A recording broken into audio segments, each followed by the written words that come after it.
विष्णुपादाब्ज संभूते गंगे त्रिपथ गामिनी धर्म द्रवेति विख्याते पापानी हर जानहवी।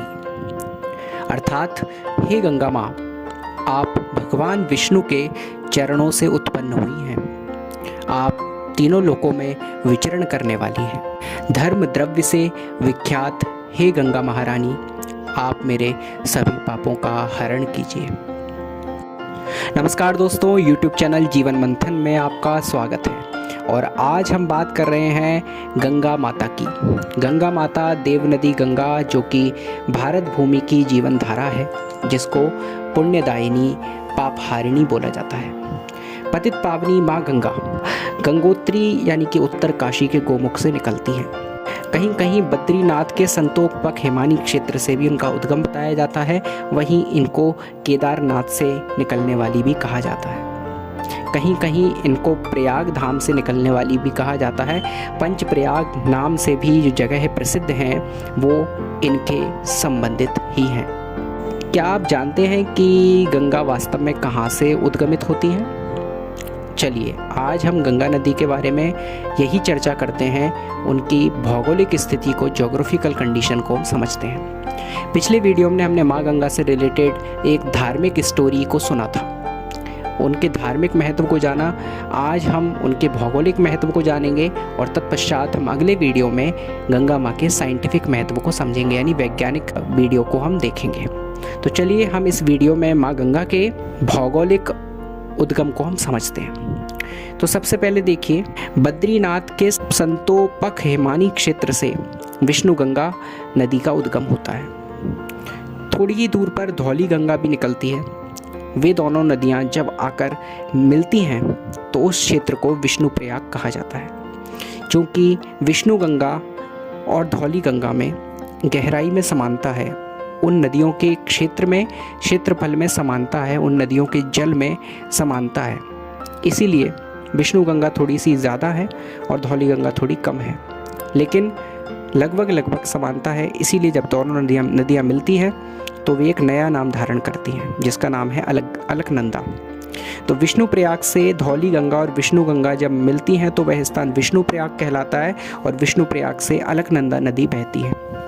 अलकनंदा नदी आगे जाकर नंदाकिनी नदी से मिलती है। नंदाकिनी नदी ये मंदाकिनी नदी नहीं है, बल्कि नंदाकिनी नदी है। ये भी गंगा नदी का ही एक भेद समझ सकते हैं आप, एक प्रकार समझ सकते हैं।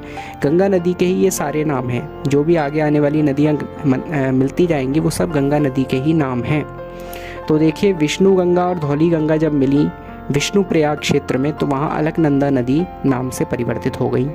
अलकनंदा नदी जब थोड़ी दूर चलकर नंद प्रयाग क्षेत्र में नंदाकिनी नदी से मिली तो वह क्षेत्र नंद प्रयाग कहलाया।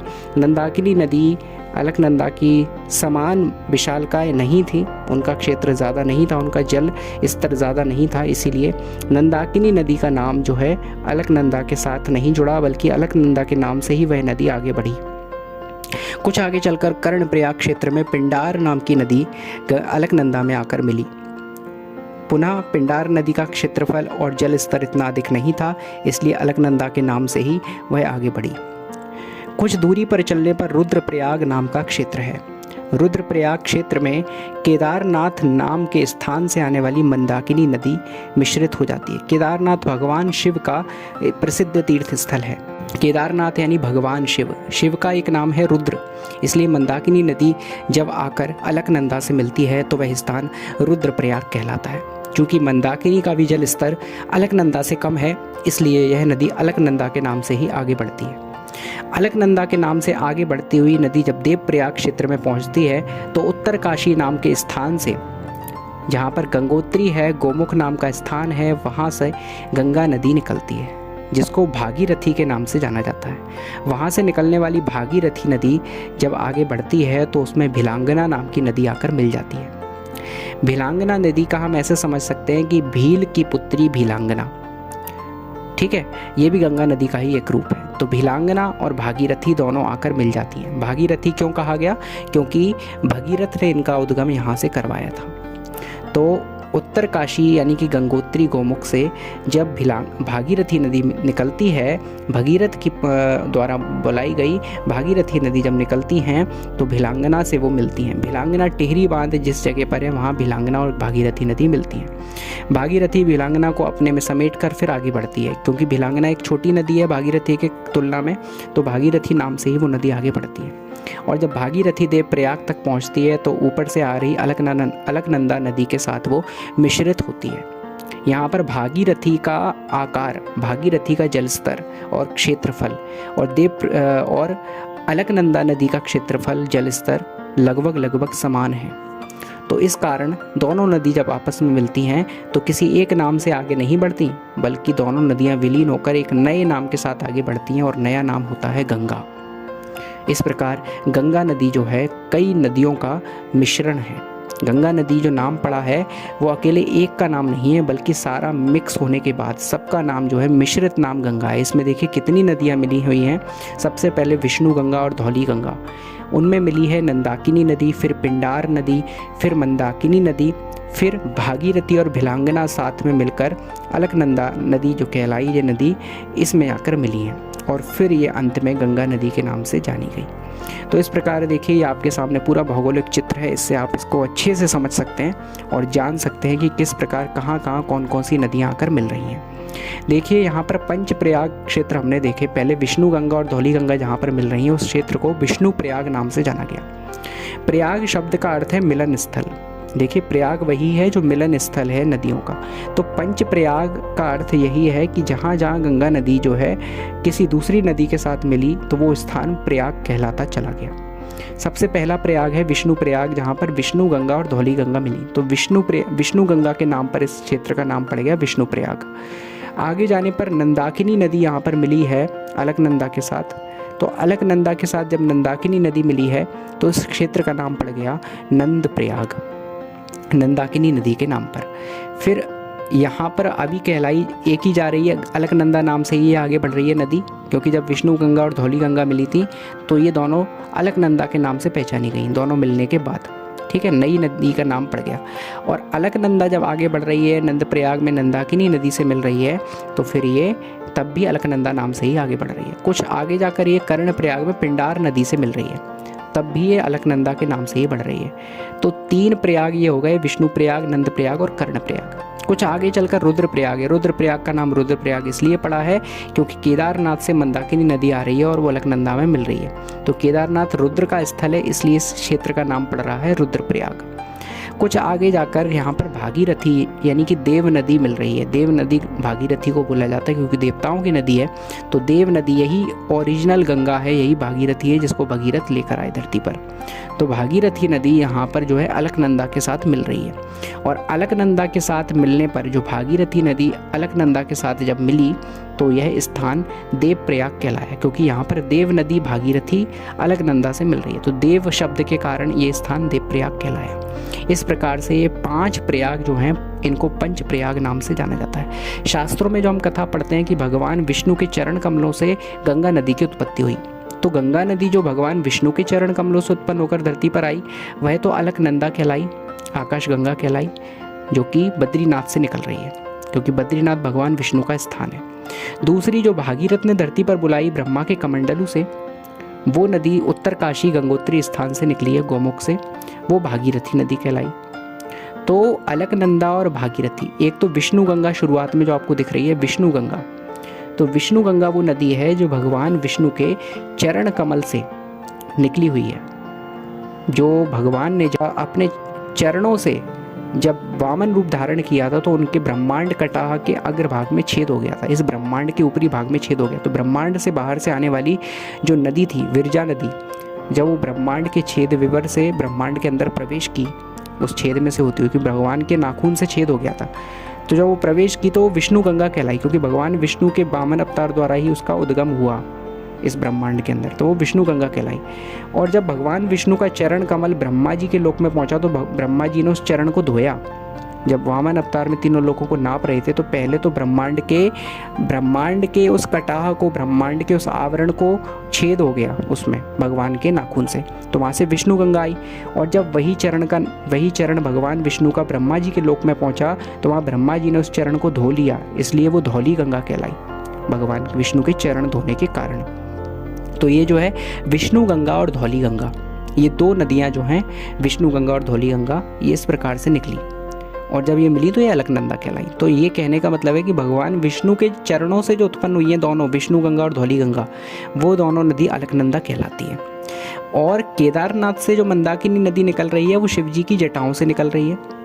जब शिव जी ने अपनी जटाओं से छोड़ी तो वो मंदाकिनी कहला रही है। भगीरथ के द्वारा जो धरती पर बुलाई गई वो भागीरथी कहलाई। तो ये सारी नदियाँ जो आके मिक्स हो रही हैं अलकनंदा में, तब ये तीनों मिलकर गंगा नदी कहला रही हैं। केदारनाथ से आने वाली मंदाकिनी, उत्तर काशी गंगोत्री से आने वाली भागीरथी और बद्रीनाथ से निकलने वाली विष्णु गंगा धौली गंगा मिलकर बनने वाली अलकनंदा, और अंत में आकर इनने गंगा नदी का रूप धारण कर लिया। ये संपूर्ण गंगा है, ये पूरी माँ गंगा हैं जो कई रूपों में बटी हुई हैं और अंत में आकर मिल रही हैं, यही कहलाती हैं भगवती गंगा। बोलिए श्री गंगा माता की जय। जो अध्ययन के लिए इसको याद कर रहे हैं, जो जोग्राफिकल स्टडी करना चाहते हैं गंगा की, वो इस प्रकार से देखिए समझ सकते हैं। नीचे मैंने दिया है कि मिलन स्थल देखिए प्रयाग कहलाता है। यहाँ पर पंच प्रयाग हमको याद करने हैं। ट्रिक क्या है इसकी, हम ट्रिक भी समझ लेते हैं। तो विष्णु गंगा और धौली गंगा जब मिलती हैं तो अलकनंदा बनती है। ये विष्णु प्रयाग नाम का क्षेत्र कहलाता है। और देखिए हम इसको ट्रिक से ऐसे याद कर सकते हैं कि सर्वप्रथम भगवान विष्णु थे, तो सबसे पहले भगवान विष्णु है तो ये स्थान कहलाएगा विष्णु प्रयाग। फिर दूसरा स्थान है नंद प्रयाग, यहाँ पे अलकनंदा और नंदाकिनी मिल रही हैं। तो इसको हम कैसे समझेंगे, भगवान विष्णु ने बाद में कृष्ण अवतार लिया, वो नंदलाल नाम से कहलाया, तो इस स्थान का नाम है नंदलाल।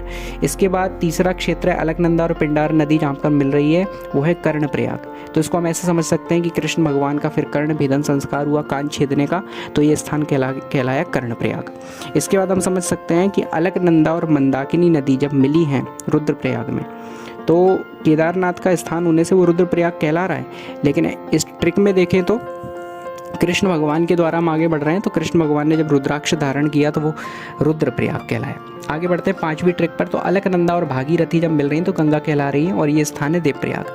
तो जब श्री कृष्ण ने अंत में देव रूप धारण कर लिया, विश्व रूप धारण कर लिया और देवत्व रूप में पूजित हुए, तो ये स्थान कहला गया देवप्रयाग। ये हम ट्रिक से याद कर सकते हैं। सबसे पहले भगवान विष्णु तो विष्णु प्रयाग, दूसरा कृष्ण अवतार लिया उन्होंने, कृष्ण अवतार को नंदलाल कहते हैं, नंद बाबा के पुत्र, तो ये स्थान कहलाया नंद प्रयाग। इसके आगे कर्ण वेदन संस्कार हुआ, कान छेदे गए, तो ये कहलाया कर्ण प्रयाग। अगला स्थान देखिए रुद्राक्ष की माला पहनी, तो ये कहलाया रुद्रप्रयाग। और इस सब के बाद कृष्ण ने देव रूप धारण कर लिया, विश्व रूप धारण कर लिया, अंत में जाकर महाभारत युद्ध हुआ, तो ये कहलाया देवप्रयाग। इस प्रकार से 5 प्रयागों के नाम जो हैं हम इस ट्रिक के माध्यम से याद कर सकते हैं। तो ये हो गई पंच प्रयाग की बात, जो कि हिंदू धर्म में बहुत पवित्र माने गए हैं। सनातन धर्म में जब भी यात्रा की जाती है 4 धामों की, तो यहाँ पर ज़रूर जाया जाता है। तो चलिए हम आगे देखते हैं। उत्तराखंड और बंगाल में भी गंगा को भागीरथी ही कहते हैं। भागीरथी जो है उत्तराखंड से निकलने वाला, उत्तरकाशी से निकलने वाला जो रूप है वो गंगा का ओरिजिनल रूप है। उत्तरकाशी से देवप्रयाग तक देखिए पहाड़ी और प्राकृतिक क्षेत्र है, मानव बस्तियां बहुत कम हैं, अतः यह नदी जो है नित्य पवित्र रहती है। उत्तरकाशी से जब प्रयाग तक की यात्रा जब नदी करती है देवप्रयाग तक की, तो वहाँ पहाड़ी क्षेत्र और प्राकृतिक क्षेत्र बहुत ज़्यादा है, मानव बस्तियाँ बहुत कम है, अतः ये नदी जो है मानव संग से बहुत दूर रहती है और बहुत पवित्र रहती है। आप जब यहाँ का वातावरण देखेंगे तो बहुत प्राकृतिक है। तो ये गंगा नदी के पवित्र होने का कारण है। निरंतर घर्षण होता रहता है, पत्थरों से टकराती, उछलती कूदती ये गंगा नदी आगे बढ़ती है, इसलिए बहुत स्वच्छ रहती है ये नदी। इसके अलावा गंगा में बैक्टीरियोफेज नामक एक तत्व पाया जाता है जो हानिकारक जीवाणु और कीटाणुओं का अंत करता रहता है, इसलिए गंगा नदी इतनी पवित्र है। और हमारे शास्त्रों में हमारे ऋषि मुनि, हमारे संत महात्मा तो हजारों वर्षों से कह रहे हैं, हमारे शास्त्रों में पुराणों में तो हजारों साल पहले से लिखा है कि गंगा नदी जो है पतित पावनी है, पापों का नाश करने वाली है, और ये कभी मैली नहीं होती बल्कि पावन है, परम पवित्र है। लेकिन हमने शास्त्रों की बात पर विश्वास नहीं किया और हम तब से इस बात पर विश्वास नहीं कर रहे हैं। लेकिन आज जो है साइंस भी इस बात को कह रहा है, हमारे शास्त्र हज़ारों साल से कह रहे हैं, सनातन धर्म में माना जा रहा है, लेकिन विज्ञान विश्वास नहीं करता था सनातन धर्म पर। और आज विज्ञान खुद इस बात को प्रूव कर रहा है कि गंगा नदी में बैक्टीरियोफेज नाम का एक तत्व पाया जाता है जो जीवाणु और कीटाणुओं का नाश करता है। तो इस प्रकार हम समझ सकते हैं गंगा नदी का महत्व और हमारे शास्त्रों पुराणों का महत्व, जो कि पूर्णतः साइंटिफिक है। हज़ारों साल पहले ऋषि मुनियों ने ये बात जान ली थी। प्रकृति ने हमको क्या क्या नदियाँ, अमृत समान नदियाँ दी, हर एक वस्तु उपभोग के लिए दी, हम पर बड़ी करुणा की, लेकिन हमने बदले में प्रकृति के साथ बहुत अनाचार किए, बहुत दुराचार किए। हमने गंगा माँ को भी नहीं छोड़ा।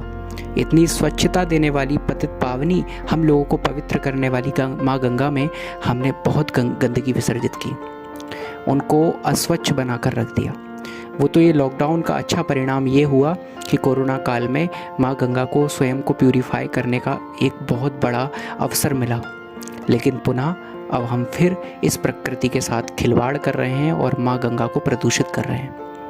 इसीलिए प्रकृति कभी कभी अपना रौद्र रूप कोरोना जैसे विकट संकट को धारण कर भी अपनाती है और मनुष्य को बार बार चेताती है और उसकी गलती का सबक देती रहती है।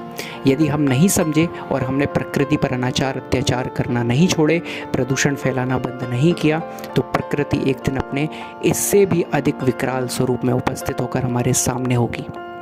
इसलिए आइए हम संकल्प लें कि हम माँ गंगा को स्वच्छ रखेंगे और कोई भी प्रदूषण वहाँ पर नहीं फैलाएंगे। थैंक यू सो मच, बहुत बहुत धन्यवाद। आगे आने वाली वीडियो भी देखें, आगे हम जानेंगे वैज्ञानिक महत्व।